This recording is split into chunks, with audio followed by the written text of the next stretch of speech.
And hello, this is David Rovics with another episode of Discussions with David, which comes to you on most weekdays and random weekends at 10 a.m. Pacific, 1 p.m. Eastern. And you might be viewing this on the Facebook page of Popular Resistance or the Facebook page of KBOO Community Radio or any number of my own little platforms on Facebook, Twitter, YouTube, VK, LinkedIn, Twitch.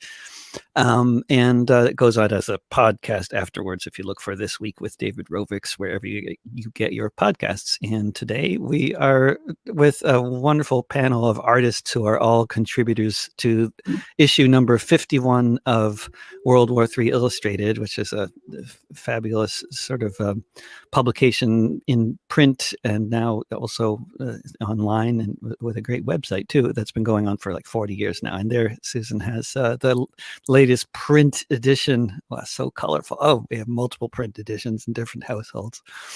Wonderful.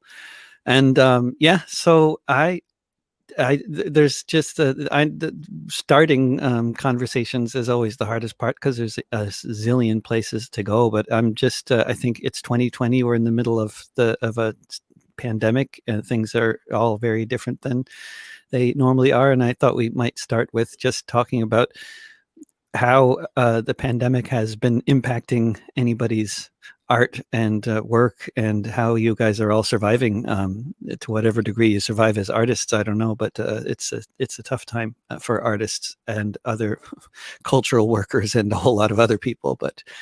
And maybe start with Susan, perhaps. Oh, you're muted though.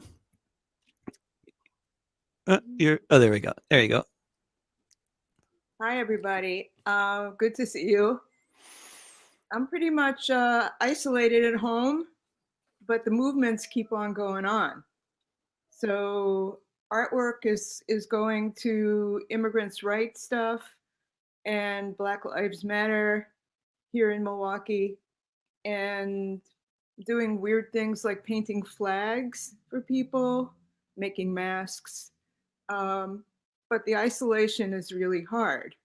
Art shows are still going on, and I'm delivering stuff for shows that are online. But I'll be kind of sitting back because I was just interviewed by David recently, and pass it on to the rest of you. Go ahead, Sasha.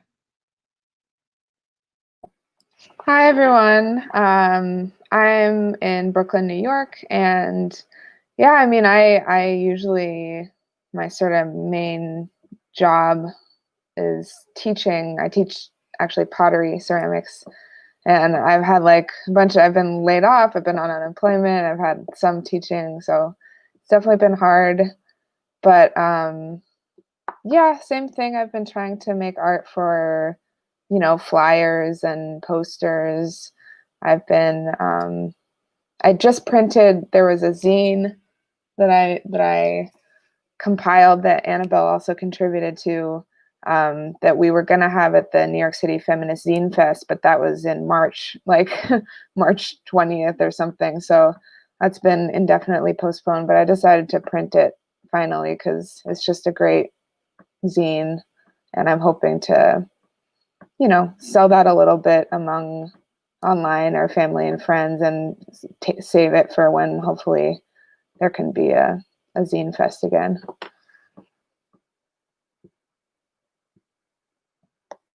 Same here. Terry. I didn't know what order we're going in. Oh, Oh, you're next. I think are we all looking in the same order where Sasha's in the upper right and then Terry's in the lower left? So maybe we just go around in that what is that clock? The direction of the clock, right? Yeah. sure. Or no, that's not right. That would be a circle. No, that would be two. No, up to like left to right, then left to right. There we go. Sit up. That's a. I'm like, But then if we were in Japan, we go right to left. No, Terry, yes, please. Okay. Right now, I am working on a lot of things in the studio, but mainly tattooing. I doubled my studio space, and I rented another place here, so I'm tattooing independently. But that's been uneven, just because of when there was a total shutdown. I couldn't, and I was taking care of my daughter and me. So I got a job as a welder at a sanitation place. Because right when the pandemic hit, I did that so that it wouldn't be shut down, and it got shut down. So I took a job in a laundromat, and then that got shut down. So I've just basically been trying to paint and working on some writings, things like that here in the studio. But it's been rough, especially I have a lot of friends and relatives still in the South, West Virginia, Kentucky, Tennessee, and there's been no help for those people. They've lost. They don't have any income. So it's been. I love being alone. So just time to be with my work has been fantastic. But the external world has been stressing me out. Mm-hmm. Annabelle? Go ahead. Go ahead. Finish your sentence. Oh, I was just going to say, I don't know why, but so much of my focus has been shifting to writing at this time. And I've got an editor who's helping me in Europe, and that's my contact. But it seems like there's less visual stimulation, in a hermitage. Less visual stimulation. Yeah, right. As with the isolation. Yeah. Yeah.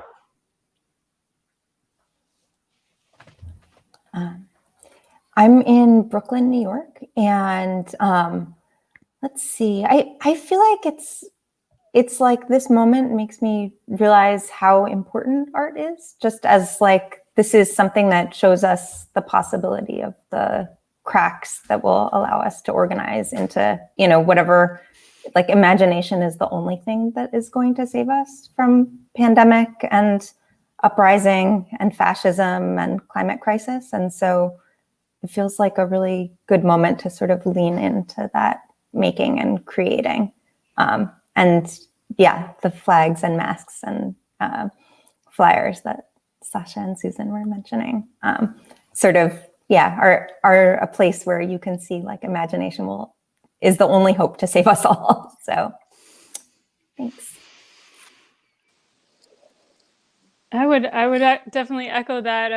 I myself haven't had a lot of free time to make a lot of work in the last couple of months, but just seeing the work that other people are making is like a buoy and kind of keeping me afloat. I wouldn't say I've had a really hard time, but everything is shifted in a way. My work went virtual. I'm a caregiver for my dad, and so that responsibility has increased.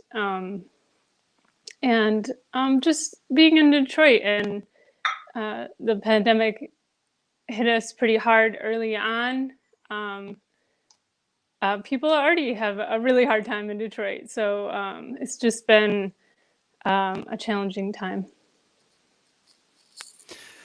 One thing we all right here share in common is we're all artists in the United States, and I wonder what have people's experiences been with any kind of help from any form of the government, and also in terms of substantial forms of mutual aid that may have been going on in terms of helping artists or anybody else in your community. But I'm kind of particularly interested in artists and how people have been surviving, and whether any of this aid that we keep hearing about on the radio has actually come through to people, say, for example, in this panel. And I'd like to keep you in the conversation too, Susan. I mean, I think these aren't necessarily questions that we were talking about before. Well, go ahead then. I'm on Medicare, Medicare, which is wonderful, and Social Security, and pensions from my job. So I have a steady income. My children who are in their 40s are working. My one child is working from home, and the other one works in a lab with full protective equipment. So we're okay. But my community, we have a lot going on. The main thing going on that's really interesting is street murals everywhere. Black Lives Matter street murals about victims of police murder. Nobody is getting any money for it.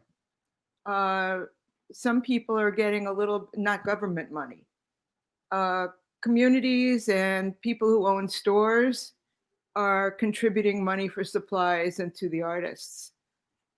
But there's tremendous unemployment. I have lots of friends who are teachers, and the teachers are teaching online and very stressed out. And so I will end there.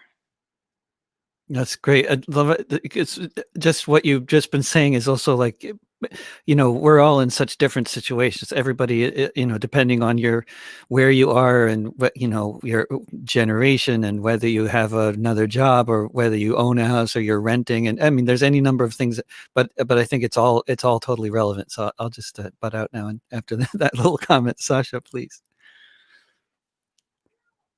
Yeah, I mean, like I mentioned before, I've been on unemployment since April because my job was at first said they would sort of keep us on for virtual stuff and it wasn't really working. And then they said, you know, we're just gonna let you go and have you be on unemployment, which honestly, especially when there was the extra pandemic assistance was, I mean, to be perfectly honest with you, I was making more than I had been. Did it come through quickly?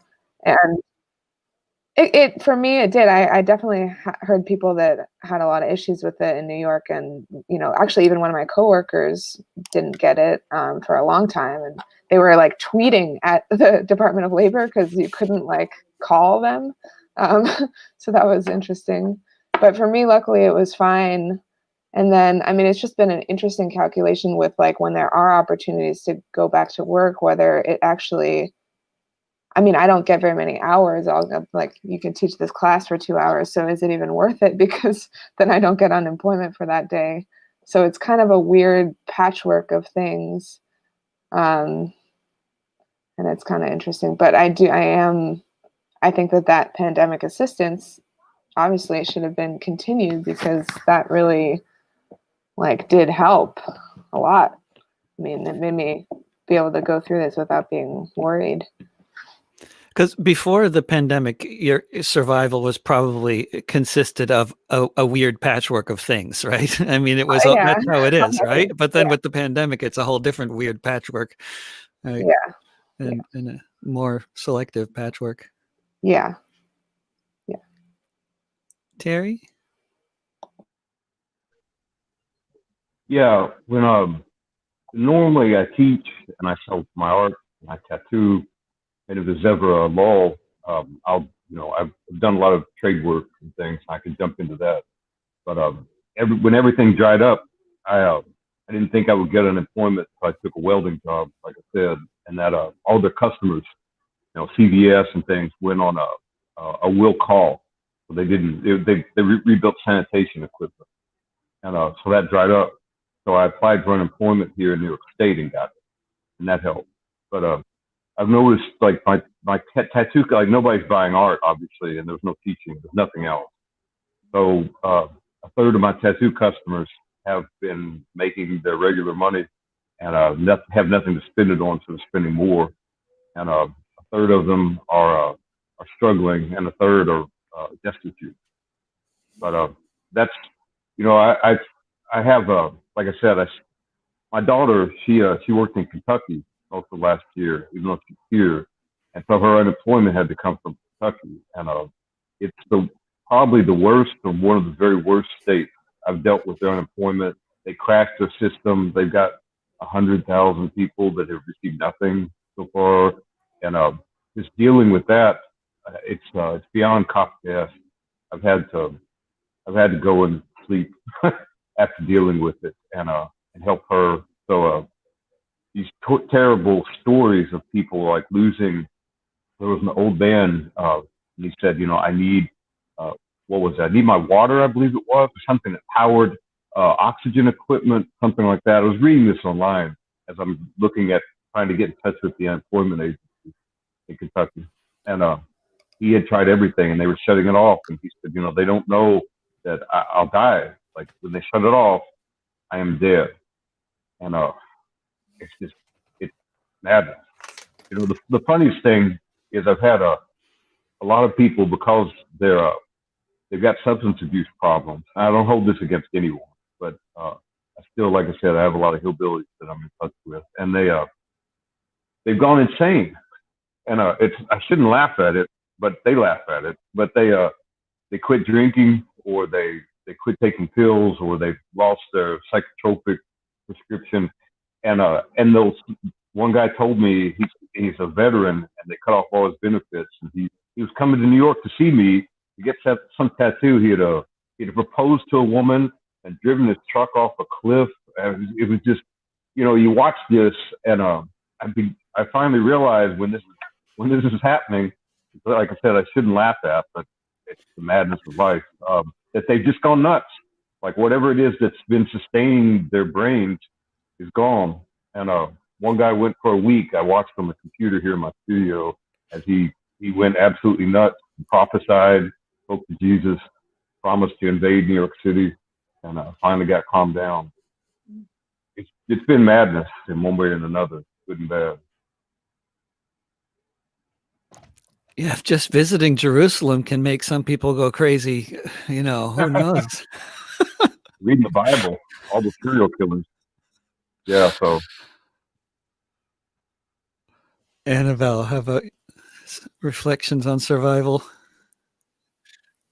Well, first I want to say I'm incredibly fortunate. So the comic that Sasha and I did for World War III Illustrated is about the affordable housing cooperatives that I live in. And we were just having our board meeting immediately before this. And Rebecca, who's our president, was just reminding and reflecting how lucky we are and how grateful we should all be to have an affordable roof over our heads. That was the product of much struggle.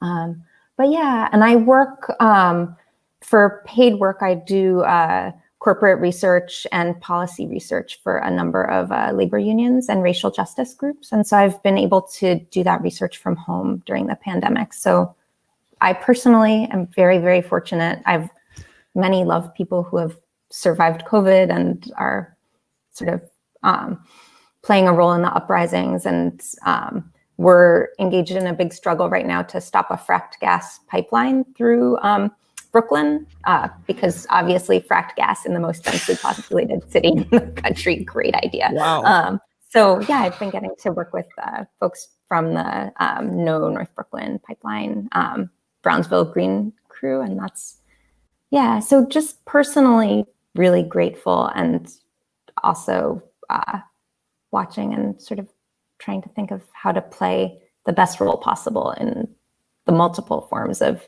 intersecting devastation around us. Back. So I don't make art for a living. At one time in my life, I did have a variety of patchwork part-time jobs to work on artwork mostly as my focus. And I decided for me, it was a trap. It was going to be a focus on what sells.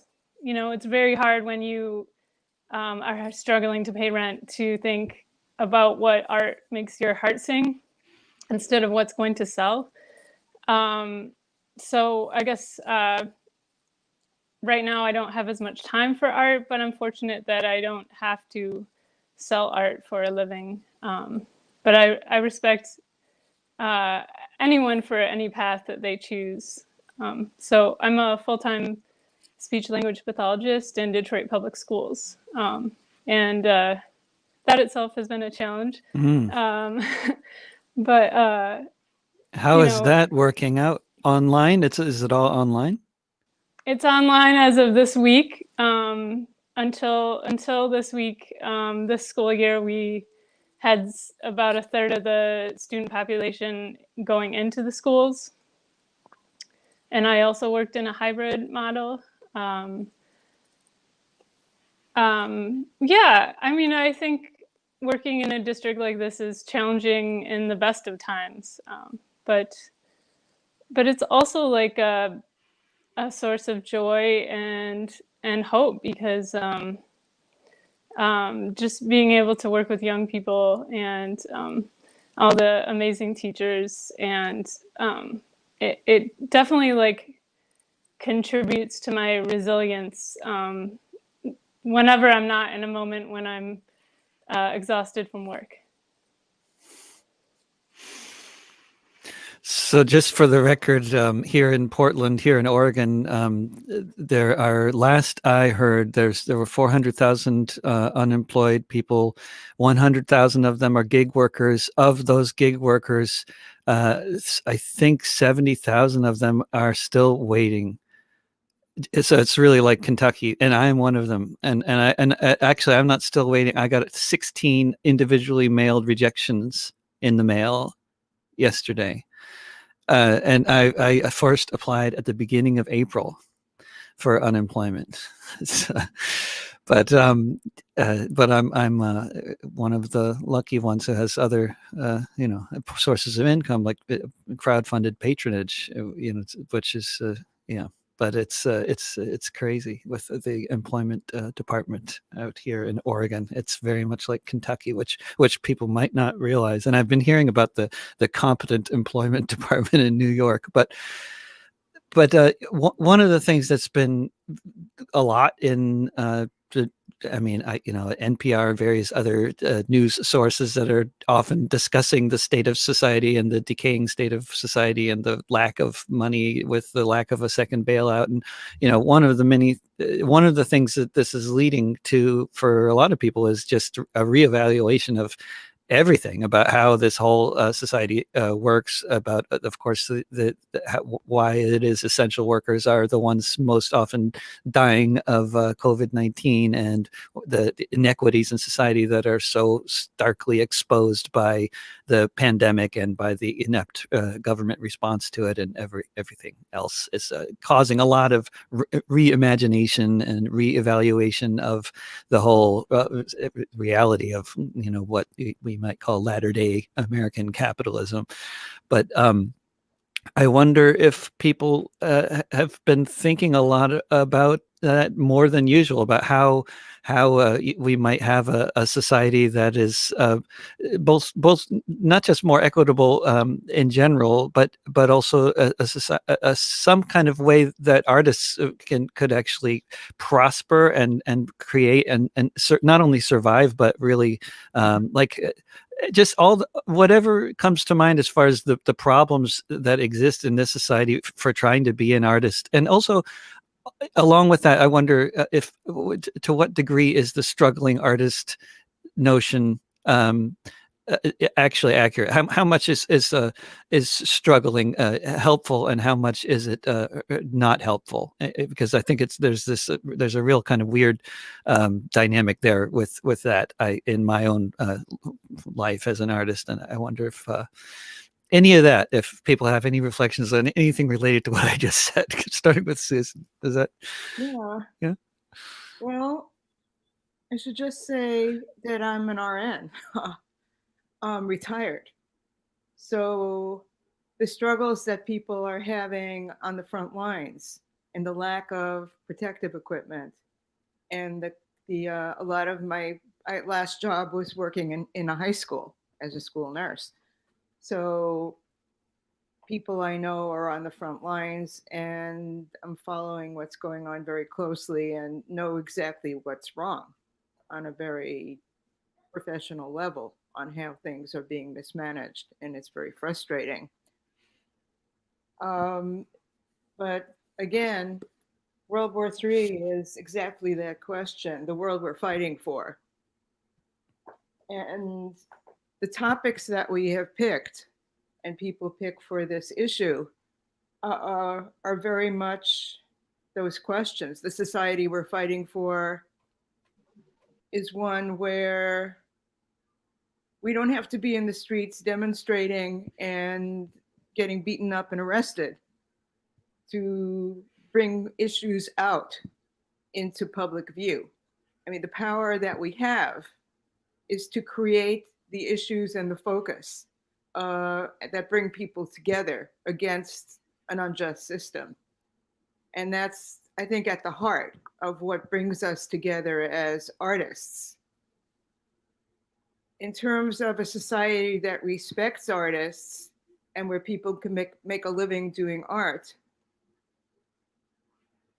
I think it's a perennial problem worldwide when artists have to sell their work in a capitalist marketplace where art, and I certainly heard Beck talking about the difference between doing artwork as your political voice and versus doing artwork that's going into the marketplace and you have to sell it and it has to please people and to be able to look at it on their walls.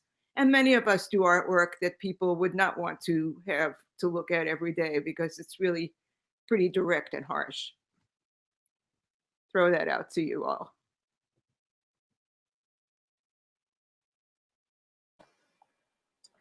Yeah. I also felt like it was very, I could relate to what you said, Beck, about making the decision about whether you want to take the really big risk of trying to just support yourself with art and whatever that goes with it, which I feel like, I've just always been terrible at making a nice looking Instagram account or anything like that. So it just, yeah. And it's not, I know that people just do what they have to do to be able to make a living that way, but it's hard. And I don't know, I'm still haven't decided whether I want to do that or whether I think it, in a way, it does make more sense to get your money somewhere else and just always have art be a part of your life. And something I was thinking is that, I mentioned that zine before, and I've done a couple of those where I've just asked friends, and I'm friends with some artists, but most of my friends aren't necessarily artists. But everyone, a lot of people I asked contributed something, and whether writing or a little drawing or collage. And I think that most people have some impulse in them to want to do that kind of stuff, reflecting on the world and making something fun and creative and beautiful that can communicate with other people. I think that that's more so than some sort of career, is more just something that's a part of all humans' expression that everyone should be able to do. So I think that in terms of thinking about a world that we're fighting for, I would love it if there was some government funded program where I could just get paid to do some paintings of cool, interesting things all the time. But at the same time, I think there has to be more sharing of both the responsibility for essential functions and the ability to do art. Yeah. Well, I think from listening to people, there's a lot more receptivity to the idea that this economy is a sham. That there's no point in trade and there's no point in money. Making art right now and looking at the billions and billions that are being made by the oligarchs. I have a feeling I had when I was a kid. I grew up very poor and there was no money in the community. So whether or not you made art was irrelevant. You wanted to, you did. It wouldn't benefit you economically. Now I have that same feeling because, there's so much money floating around that a lizard like Bezos or Bloomberg or any of these people, they could give $1 million to every individual in the United States and not even have not even noticed that on their spreadsheet. So I think a lot of people have seen that. And, I had this radio program for a year and a half talking about, it's called The Other Future, talking about this other future we used to dream about. And, anarchists, communists, all these wonderful people we used to predict we would get to. And now the future is being obliterated. So the program was looking at people that were still working on that other future, whether it was in obscurity or whether they were noticed. And now I noticed that a lot of people are very open to this idea that we can live other ways. I saw there's a little place in the middle of the very poorest part of the country, Whitesburg, Kentucky, a coal country, and they do amazing work. It's called Apple Shop, but they had a job opening, and I was going to apply to it, but I'm here in New York City, and I was fascinated because the premise of the job is that we can have an economy that functions on art, and this is something that, as a joke, as a serious moment for inquiry, I guess, I've said to people. So the fact that someone had gotten a grant to hire someone to go around and collect stories or something, I don't know what in the heck they're doing. But the idea, the fact that they're moving forward with this ludicrous idea, that we could live off art, not selling art, but I don't even know what that means. But the fact we live on printed money that doesn't even exist is as ludicrous as that. So I think the irreality of the economy and the fact that it's just an engine for suffering is really coming to people's the forefront of their mind.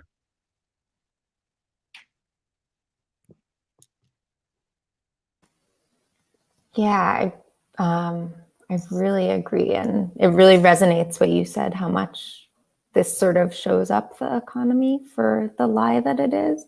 And just anytime that I stop to take a breath and think about it, I'm so angry that we are 9 months into this global pandemic and frontline healthcare workers don't have personal protective equipment. We don't have Medicare for all or some guaranteed income. Again, like you said, Jeff Bezos could fund it all very easily.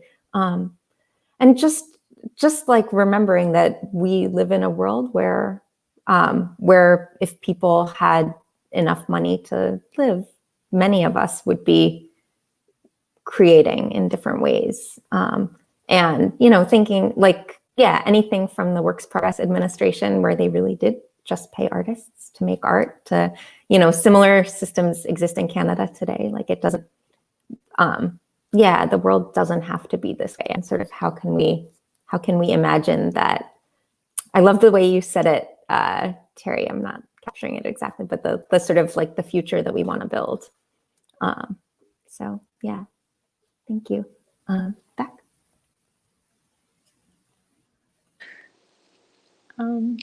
So yeah, I totally agree with what folks have said. I don't think capitalism plays well with creativity.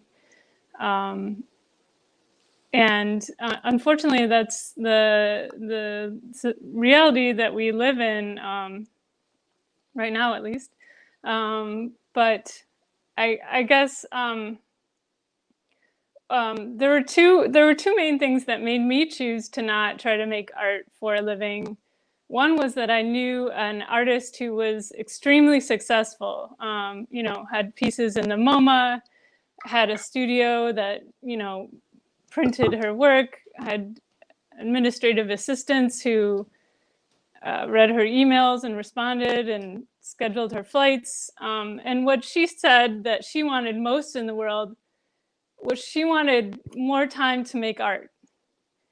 And I just thought, okay, you have someone doing all this work for you, actually printing your artwork, and you don't have time to make art? That just made me realize there's nowhere to get to. I can just be grateful for the time that I have, rather than thinking oh, well, one day I'll have all the time to make art. And the other one is this culture that we have of making artists compete.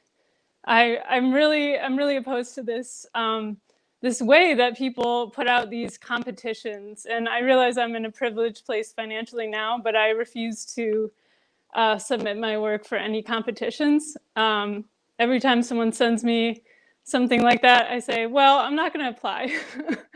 If you want me as an artist, that's different. They're creating competition among artists in the same way that capitalism kind of picks at our soul.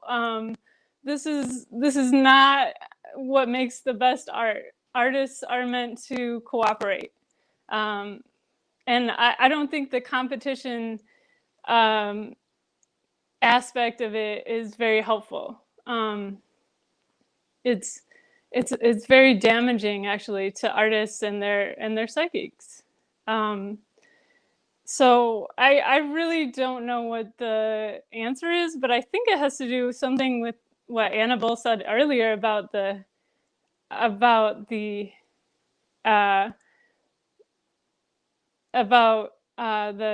cooperative housing. I think the solution is when we think about what do we consider a living? When we say to make a living, what is a living? What do we actually want? We want housing. We want to have food. We want to be able to make our art. We want community. So just things like mutual aid, but not because we have to, but because we want to. Because we want to be in community and share things with other people, and that's how we want to do it. So that's one idea that I have. I want to follow up on that and ask a question. That's a very, this idea of the artist being an isolated genius, drawing the ideas from their unconscious, blah, blah, blah. That's not us, okay? How do people feel about the idea of, even though when you're involved in a political movement, it takes a lot of time, it takes a lot of energy, but to me, it's what makes me create art. So the relationship of being in the streets and seeing where the art needs to go and seeing art being used in the movements is a whole, well, it's what we like to do. What do y'all think about that whole idea?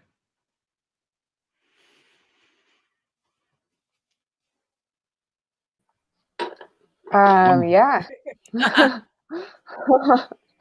I think I mean, I've definitely, maybe we were going to talk about this at some point, but I got involved in World War III because Annabelle and I were in a class with Seth about making political comics. And when I saw the class, I was really, really excited because I had been I like comics and I had been sort of making little comic things. And I had political opinions, and it was very important to me to find some way to express that and combine those two things. And I guess I'm still figuring that out, but yeah, I think it's interesting to think about. I like it, I guess, because it's like you have to think about not just what do I want to make, but where do I want it to go, and what position how will it contribute, I guess. And I think that's an important thing to think about. For me, I mean, I make art for a variety of reasons. I do have the, pulling things from my unconscious, like the push of images, that you feel that have to come out, and then the kind of day labor, drawing from life, and that real committed, egoless type of work you do, with art, with the craft. and then there's like you're talking about with political work, you know, especially right now with all these writings that I'm doing, you know, it's you can see the echoing of contemporary motions. I hate to say movement, but you know, the flux of the time coming through and pushing against that as well, and then creepy little elements that must come from your damaged psyche as well. So I see all of that. I love World War III in the sense that, you know, when I met Seth many years ago in Washington, like he was giving a presentation at SPX, and you have all of these comic creators. When I went to his talk, I already knew what World War III was about, but the talk was so Seth did that kind of I don't know what word to use for it. It's a bombastic presentation, you know, very very punched enunciation of what he was saying, and it seemed to turn some people off. I thought, you know, this is fantastic because the work is engaged. It actually is moving around outside of the page, outside of the screen as he was presenting, and we had a conversation about that afterward. And I love that, you know, it's like with tattooing, when you do something that's not, that's actually really nice, and you see it on someone, it has some meaning. The art's actually somewhere instead of a box that at a, you know, a collector's storage who's acquired it as an asset. That's excellent. What conference was that? Just for people that I don't know what. It's a Small Press Expo. It's one of the two big comic creators, independent comic creator conferences. There's that, and there's one called the Alternative Press Expo 8 in San Francisco, and I haven't kept up with them for a while because they got a little more highfalutin. That was '98, and in '98 you just paid for a table until they had I remember a guy. I was with a guy from Texas that was producing comics, and beside us was a weatherman from Minnesota or Michigan who he was producing the craziest comics. He was producing them on candy wrappers, little books, and he had the big fat guy, and he had himself drawn in a diaper on a cross that said "My baloney" has a first name from that commercial. It was so beautifully irreverent, but they wouldn't allow that now. I mean, it's all, you have to have some you know, pedigree as a creator. It was wilder then, and when I saw that World War III was there, and I loved them since I was a kid in the '80s. I went and then tested this presentation, and it was just beautiful. It was much more Wild West anarchistic. Now it's, if you look online, it's a lot more streamlined and professionalized, much less interesting.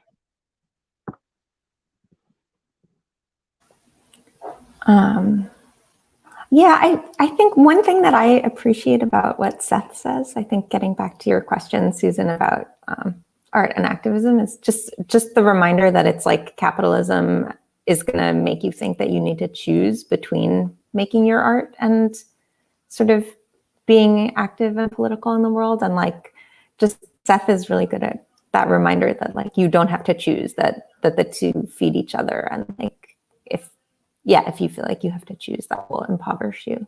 So yeah, I think it's like to really feel deeply the injustices in the world and like want to share and bear witness to the stories of people in my community in different ways. And yeah, to highlight those as a way of, you know, imagining that future that we all tried to imagine in this edition of the comic. Yeah.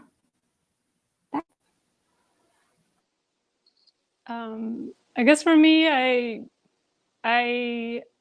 like art for art's sake. Like, I like art in general, but I'm not motivated to just make something abstract or something that's not giving a message.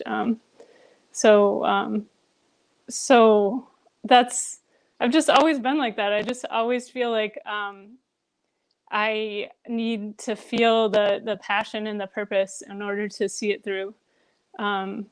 And you know, in the last several years, I've had the opportunity of people contacting me and saying, you know, can we use your art to make yard signs about this political movement, or can I get a tattoo of your art, or can I put it on some T-shirts to raise money for an immigrant rights group, or whatever way that they're adding their creativity to mine is just is wonderful. Just to you know, let it go out into the world like that and mean something to more and more people, and they put their own meanings on it. It's it kind of just keeps me going. I was Susan, I don't, were you talking? You're muted at the moment. Were you saying something?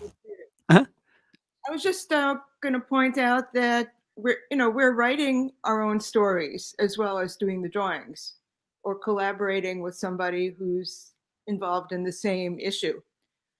So we're doing graphic journalism. We're telling the untold stories, the stories of cooperation, the stories of people stepping up and being heard in the community. But the issues that are being censored and not covered by the mainstream press. And we do research, and we're out there figuring out what the key issues of the time are. How is that? How have you come to do that? What brought you to do that storytelling, that graphic story, sequential kind of art?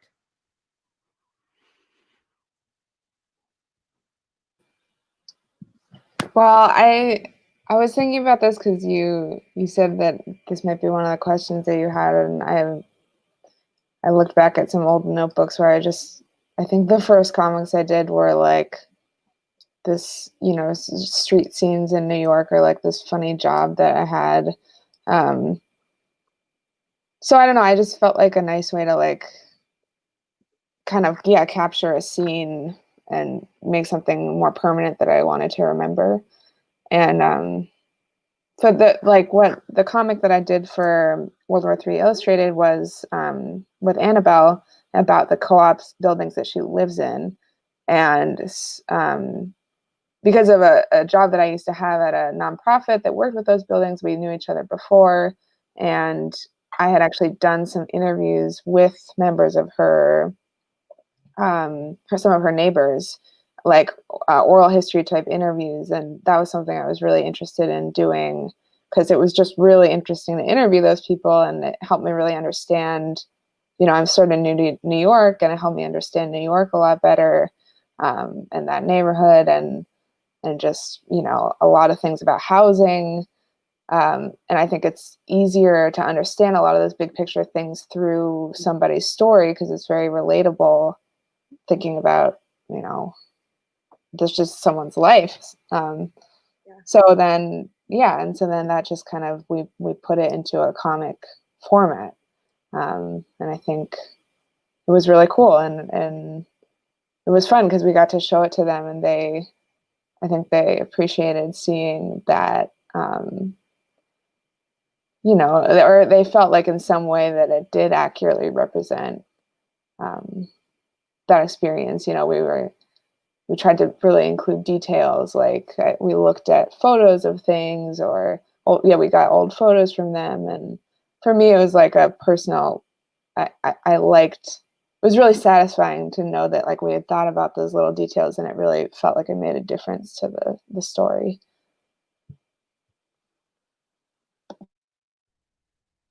Are you asking what brought us to do this particular story, or what brought us to comic? Well, you can answer either or both. Oh, I was asking okay. more about telling the in story terms of- rather than doing an individual illustration or a painting or some other format? I'll take it Yeah. in a broader sense. But for me, you know, I've always drawn and not always painted, but since I was 12 or so. But I love to draw and I love stories. And as a kid, I grew up in a fairly rural area, so the only art to find was comic books. And I would go to essentially junk stores, and get all the comics I could, and quickly ran through, Marvel, and then into weird stories and all the rest of that. And I love these, but I find myself really, I like the stories to be a high literature, or to be apropos to life in some way, and not men in spandex or something like that. So I'm attracted to being able to tell these kind of tales, and the fact that there are a lot of people, especially younger people, that I can give something like World War III to, and they pick it up and read it. My son, he really wasn't very interested in talking about politics at all. I gave him the Chris Hedges Joe Sacco piece, Days of Revolt, and immediately reading it and talking. My daughter's friends, she's 18. Before she was 18, I could give them. I would buy World War III for her, and it gets passed around. And her friends, they don't want to be engaged politically, but they are curious about the world. They may not be reading, Proudhon or somebody, but they want to know. And now it leads to these other discussions. The piece, for instance, I did in this issue, that stemmed from, like I said, this radio show and this book of interviews I've been producing on this other future. I remember as a kid, we were talking about cities under the sea. We were talking about like super psychedelics you could take that would increase, your consciousness and these abilities you have and extended life. And there was the potential of techno magic, of life as art. And now we've got fucking climate change and these half-wit baboons running around, beating gay people on the head. And this is not what we were planning. So I was able to put, a little of that into the story, so that we remind each other that there was this brighter future we planned. But I like telling stories in that way. It seems much more accessible to some people, and it seems like a part of my own psyche, soul, whatever needs a ration of little drawing.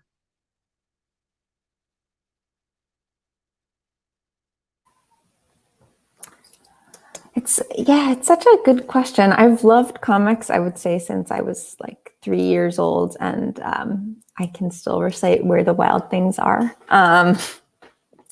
from end to end. And then as a kid, I was obsessed with Calvin and Hobbes, many, many, many kinds of comics. But I think it took a very long time for me to internalize that they could be for me. Maybe because all of the heroes were boys. Then, Seth from World War III Illustrated was teaching a political comics class at Mayday Space, which is a political art space in Brooklyn. I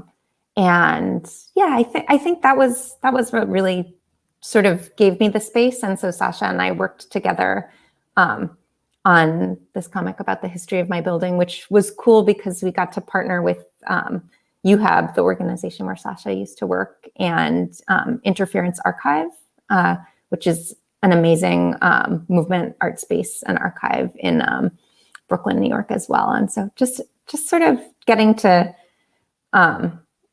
connect in a wider way with sort of this universe of organizations, and getting to amplify the stories, again, of my neighbors who I hear every day. And it was pretty magical to be able to make that comic for people and have people so like lit up to see themselves as the heroes of the story. So that. Oh, I love that. I was really honored to be a part of this World War III episode, or publication, because as a teenager, I was really into World War III illustrated comics. It was really influential to me in terms of my development as an artist. And at that time, I made a lot of little zines that were basically comics that had sort of a magical realism vibe, and also, addressed emotions as well as political realities. But since then, I really hadn't made a comic until until they asked me to be a part of this project. I have a degree in fibers. I have spent a lot of time weaving, and then I, got into Just Seeds and making prints, one-off print designs. So I hadn't really attempted to make a comic since for many years, and I thought it was challenging to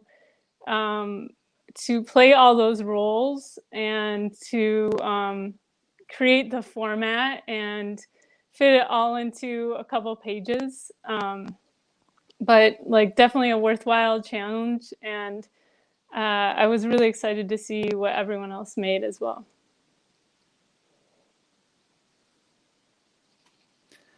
Can I?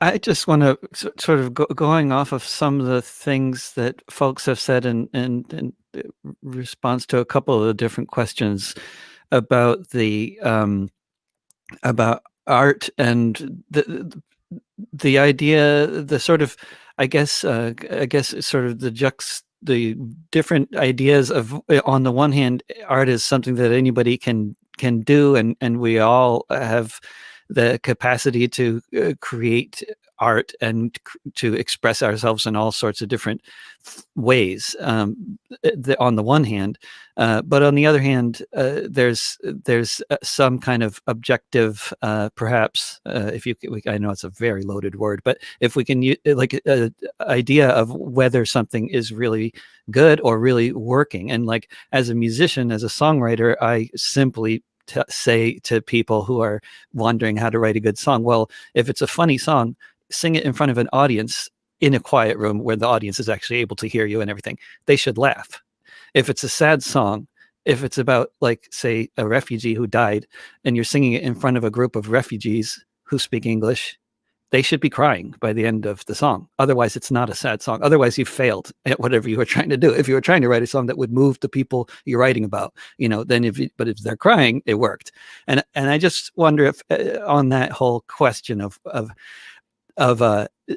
not what makes art great, but how do you know when you're done? Because you're done when you've created something that is going to move people in the way that you are hoping to move people, I imagine, right? And at least in my way as a songwriter, it's like you tell the story and you let the story move people rather than telling people what you think so much as let the story move people. But still, whether the story is going to move people depends on how well you've told it, and how do you know when you've succeeded in that.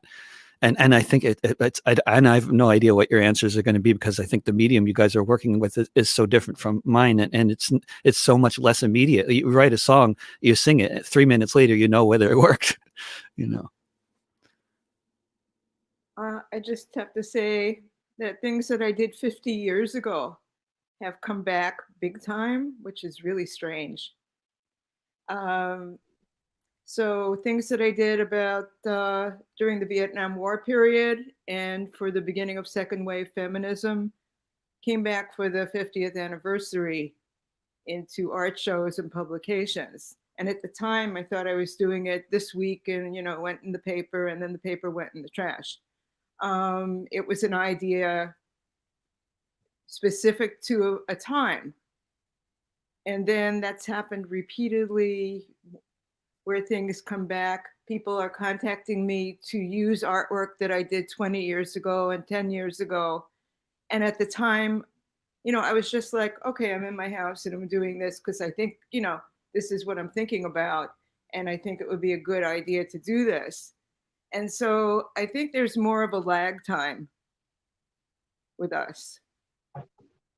there's the question of, people buying the publication or using your artwork over and over again in a particular movement that happens in a shorter period of time.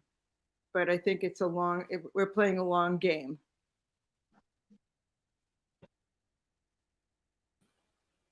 Yeah, I mean, for this comic and for other things I've done, I think it's been like I found a certain story really compelling, and so then I try to like really just get across what it is about it that I was so compelled by, and hope that that resonates with other people also.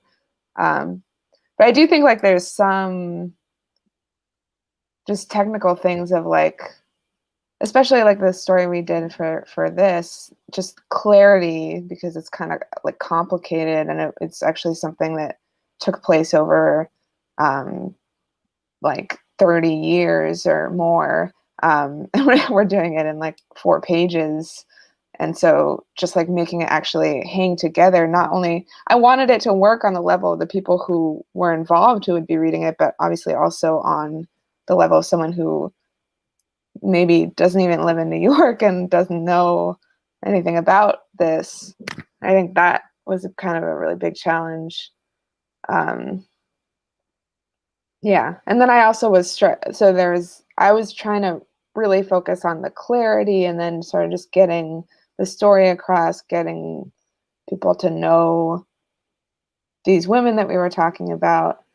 But then you also have to think about just like visual impact, and like whether someone wants to like flip past it or if someone wants to actually read it. And so I don't know. Yeah, I think that there's just a lot to think about. I mean, for this particular piece, I could have gone on for many pages. I had to reduce it. It's difficult for me to see anything as finished, frankly.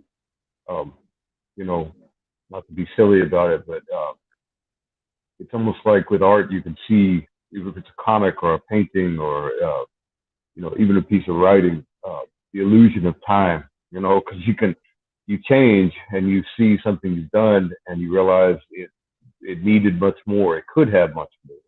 Maybe it wants much more. If feel those kind of things. But I see that a lot with these. But there is a feeling that a work is completed, and especially if you have a story, like if the story itself, which is easier for me to see, because there's an action, there's an event. If the event concludes, then you have some parameters. But otherwise, I mean, I was looking at some drawings this morning, and I realized like there's so much more that can be added to them. It's horrible if you had them professionally photographed and prints made or something though. What are you gonna do? But there is that. Comics are at least the stories pitch off the ending, so I like that. Yeah, I think Sasha sort of described really well for the comic that we did together. And I think just for me, there's sort of like 2 moments in it, like the piece that I just did for the No North Brooklyn Pipeline activists. It was like the first audience was showing Anna and Gabe the drawings that I had made of them and their struggle and the story to fight against this pipeline in Brownsville. And when they were like, "Oh, you even got my shoes right," like you got the freckle on my forehead, like it felt very sort of, there's sort of that first level of, did I represent you and your struggle right? And then the second level of, does it communicate with others and help sort of build the organizing for the struggle that we're engaged in. So that's it.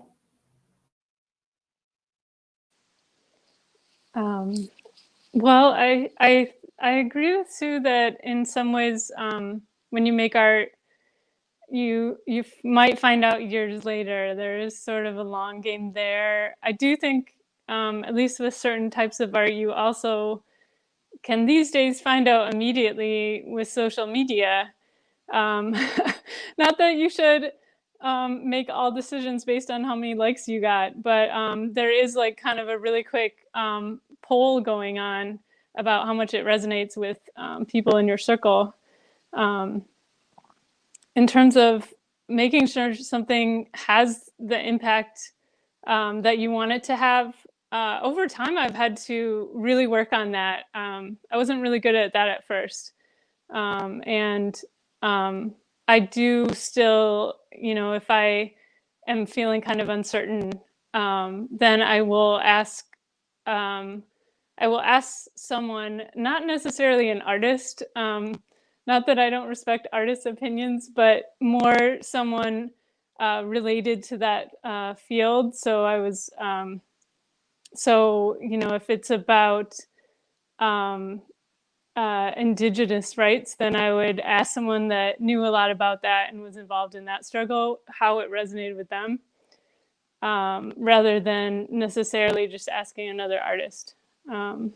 So that's been kind of my strategy, to make sure that something doesn't have like exactly the opposite intention of what I'm trying to put out there. But I also think, if it's a similar intention, people can take their own interpretations, and I'm okay with that.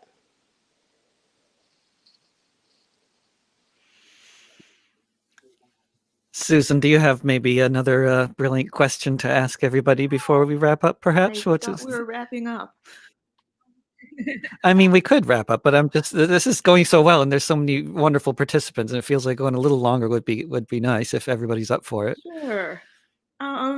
One more good question.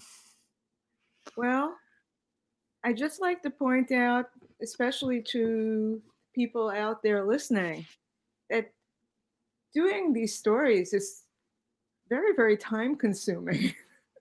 It takes me like months to do a 10-page story, like 5 months, between the research and the writing and making sure that the images go with the words and figuring out and then checking back with people. It's just a tremendously labor intensive kind of thing.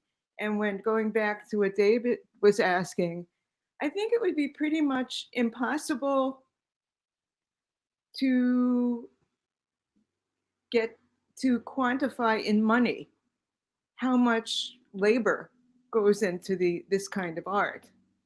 And yet we do it. And World War III has been going now since 1979.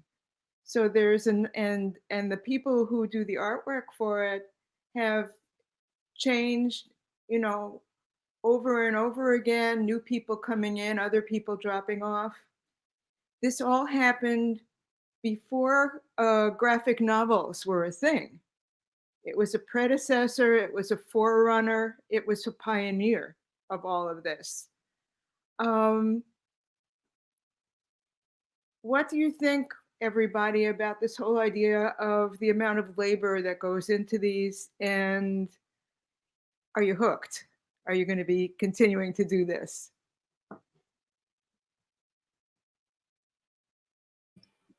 I thought it was interesting what you said, Beck, about that like successful artist saying that she wishes she had more time for art, because I think like, yeah, it's like there's sort of a mythical like thing that you think of like, yeah, I'm just gonna like have, if I could just get to some place where I have all the time in the world to do this and I don't have to worry about money or whatever other stuff. Yeah, and I don't know if that exists, but I definitely want to keep doing this. I really love doing it, and I think if it goes slowly, it goes slowly.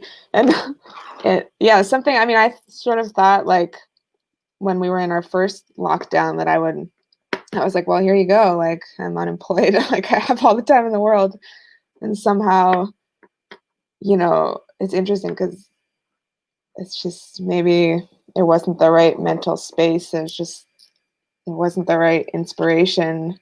It sort of felt more like, it didn't feel like a very inspiring time necessarily. So, I mean, in some ways, maybe you need to have the other stuff going on to be inspired. But yeah, I definitely want to keep doing this stuff. I always keep making art. I mean, I'm middle aged now, and I haven't stopped. So, I mean, it's hard to say. It doesn't even seem like a choice.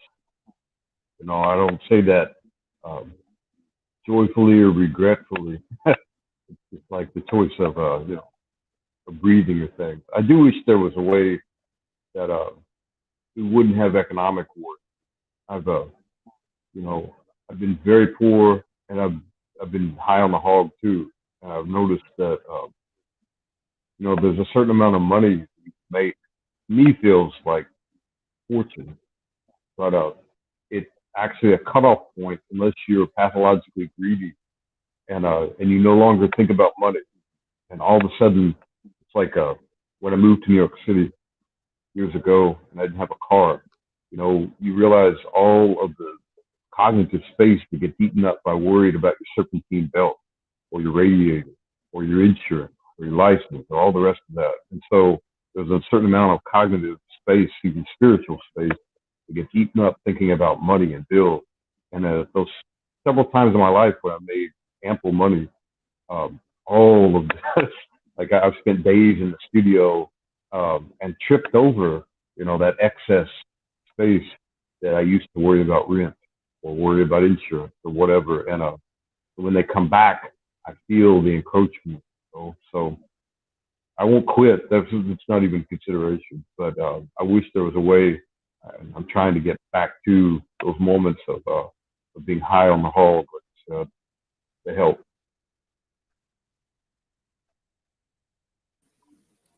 Yeah, it's so interesting because I've led a very rich movement-filled life so far, and I have a lot of stories that I want to draw. And it's wild the way that it's like I tore through the entire World War III Illustrated in one afternoon. It's like that is so many people's many months of labor. But then it's like reading a comic. I'm just like, so yeah, no, it's funny. But I have a piece I'm working on now too about Claudia Jones that I'm really excited about. And it's just, it's very slow and there's a lot of stories to tell. And that is that.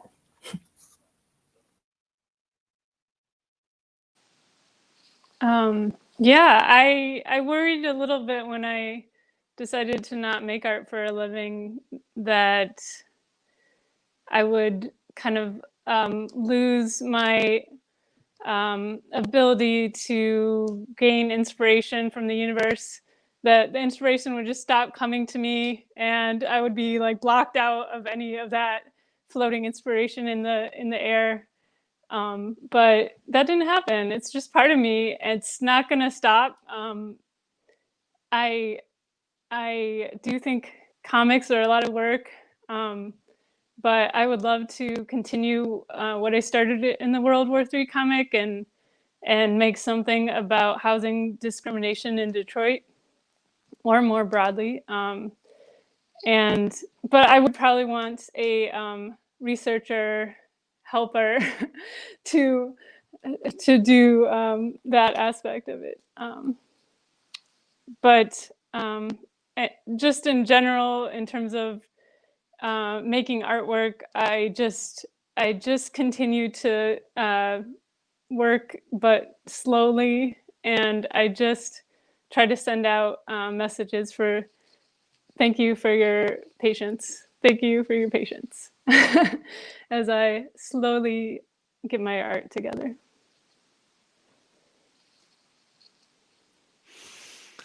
Slow art. This has been great, guys. I mean, thank you so much for being part of this discussion, and I hope we can do it again soon. There's too much to talk about and too little time, but we've been here for a while, so I guess this has been a discussion with 5 of the contributors to the most recent issue of World War III Illustrated, which people can find at www.3.nyc, issue 51. And people can find this discussion archived at youtube.com/drovics in the discussions with playlist Discussions with David playlist, as well as in podcast form. If you look for This Week with David Rovics, wherever you got your podcasts. Thank you so much, everybody. And we'll just end the broadcast.